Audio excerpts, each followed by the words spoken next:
If you want to build more dodgens, only suggestion, even on the hardest difficulty, this right here is pretty good. The Torbjorn of Remnant 2. I have a turret as well, using the Engineer and Summoner archetypes. Engineer be my prime one most of the time. I have the first skill from Engineer, the Vulcan. It's a little turret, has pretty good damage, hits weak spots very easily. And also, Engineer turrets count as summons, which is very important for the build going forward. Now, Engineer is my prime archetype, gives me high tech. I can overclock my turret, making it have infinite ammo, meaning the summon lasts longer, the turret lasts longer, giving the turret 25% more damage and fire rate, which is more damage and more lifesteal from a ring we have. And the perks that are important would be Metalworker. Increased skill damage applies to the turret, summoner spells, as well as 10% increased skill crit chance. And the heavy weapons get more ammo and whatnot. And then we get damage reduction for either holding the turret and or being next to it. So for most cases, you want to plant the turret down. As you plant it down, it counts as a summon, and a little bit of ammo over time. A neat perk is Surplus. Using a relic refills 15% of heavy weapons ammo. Your turret's ammo when it's planted, it goes down, and if you use a relic, it lasts longer, and again, the summon will have a bit more persistency. Fortify, increase armor effectiveness by 50%. You're going to need this no matter what. If you're not using Engineer, you're going to want that for tank builds. It is mandatory. As for the Summoner, never use Hollow. Once you get past that, it's not good. Flyers are nice because you get 2 of them and they're ranged, and more summons is good for the build for reasons. If you want to use the Reaver, you want to swap your Prime Archetype. Make it Summoner instead, because now with the Summoner's Prime Archetype and Reaver, you get more damage from that and more consistent damage than you would from the Engineer turret. The downside is you get less uptime on the turret, which means less summon there, and you have 1 less summon from the Summoner. The Prime perk makes it so if you shoot your minions, they get 50% more damage and attack speed and movement speed, and it just lasts forever because you can keep shooting them. Whereas the turret has a cooldown. The perks that matter: Dominator, increase Mauled and skill damage by 35%, and Mauled and skill crit chance by 5% while a minion is active. That's pretty huge. Applies to your turret, your minions from Summoner, and you can sacrifice him, which will be impactful. Like, let's say a boss is doing a crazy move, it's gonna kill your minions. Sacrifice them, you get a reduction of their cooldown based on the actual skill itself. Insight. Using a relic grants minions 5% max HP per second and increases their damage dealt by 15% and crit chance by 15% last 30 seconds. That also applies to your turret, by the way, which is freaking redonkulous.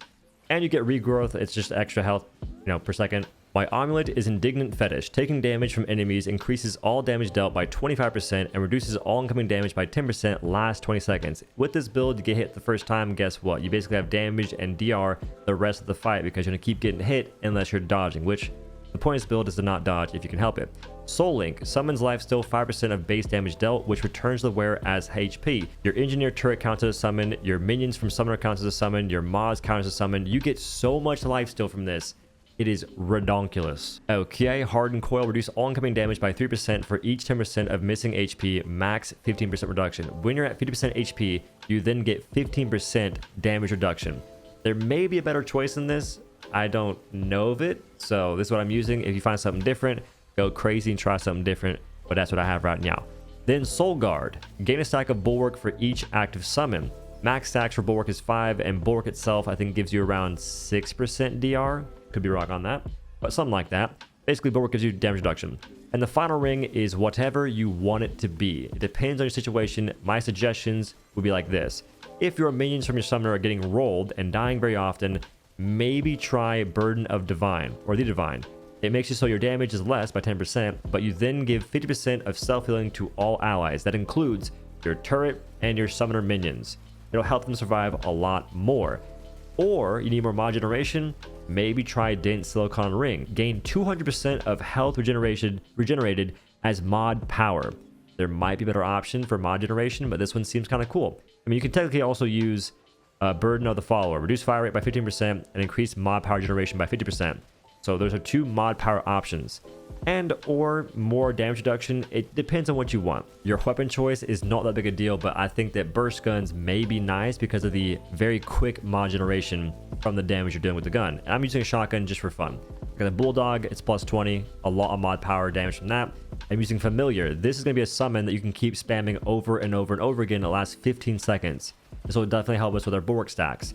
Feedback is my mutation, and it just gives you mod generation. That's like the whole point of that. Then we have the double barrel Darrell shotgun with the Root Lash. Root Lash, I think, also gives you some lifesteal, or it takes your life. I'm not sure which. Either way, it does good damage, and it lasts for 20 seconds, and you can have 2 of these active at a time. With Harmonizer, which increases mod generation for all stowed weapons and increases mod damage of these tentacles by 20%. For the armor, MK1 will be the best set for elemental resistance, and then MK2 is the best for damage reduction from just having more armor. It's not that much more armor, but it's more armor, so more DR. So use that depending on what you think is right. I didn't even know it existed. I didn't really care. But if you want to min-max, that's an option. The Shielded Heart Relic gives us 100% max health as shields for 20 seconds. I couldn't say that for about 5 minutes, bro. That sentence right there. Bruh. And the shield goes away when it gets destroyed. And I also have 5% damage reduction, 15% armor, and 15% HP. Your runes will vary because I have mythic ones. I'll make a video explaining how to get those later. The tank build traits are a little interesting. Triage plus 10, extra healing received. Vigor for extra health. Expertise for quota reduction. Our turret is a big part of our damage and our health regen because of the lifesteal and whatnot we got going on.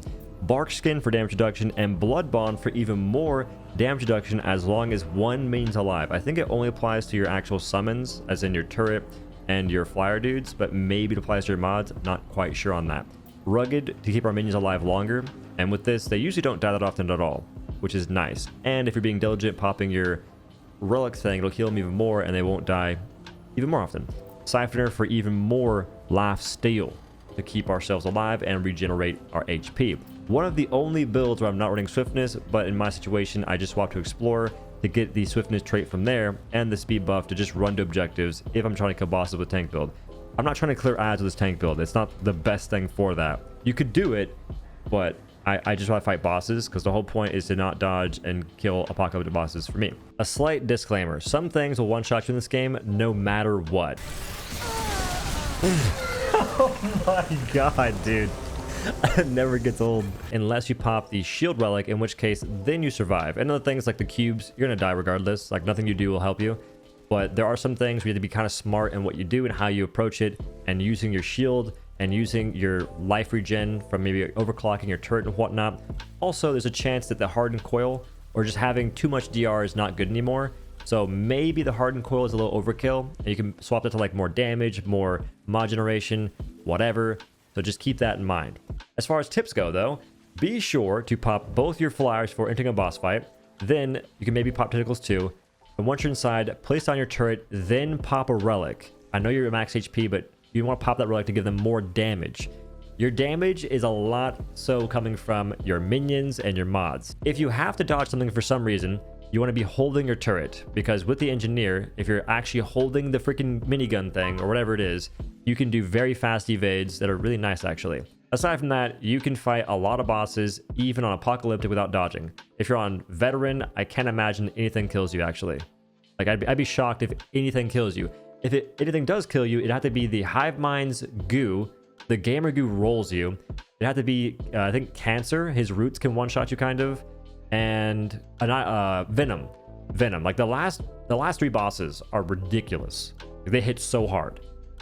Pretty much everything else is a joke. Quick question. Did Remnant 2 stealth nerf DR or bug fix it? Because I had a different build before the patch we have currently, and I was taking like 0 damage on apocalyptic. Now I take not that much damage, but it's more than it was before, and I also had to change my build. I ain't too mad about it. I'm just curious. That's the build for not having to dodge and play Remnant 2. If you liked it, a like and a comment goes a long way. Helps me pay my bills. Helps me pay my bills. Words are hard. All right. I have a TikTok. Watch that if you want to. I stream at twitch.tv/OhDough. I speedrun words. I'm sorry. My brain's jocked. Anyway, thank you for watching. Have a good day. Peace.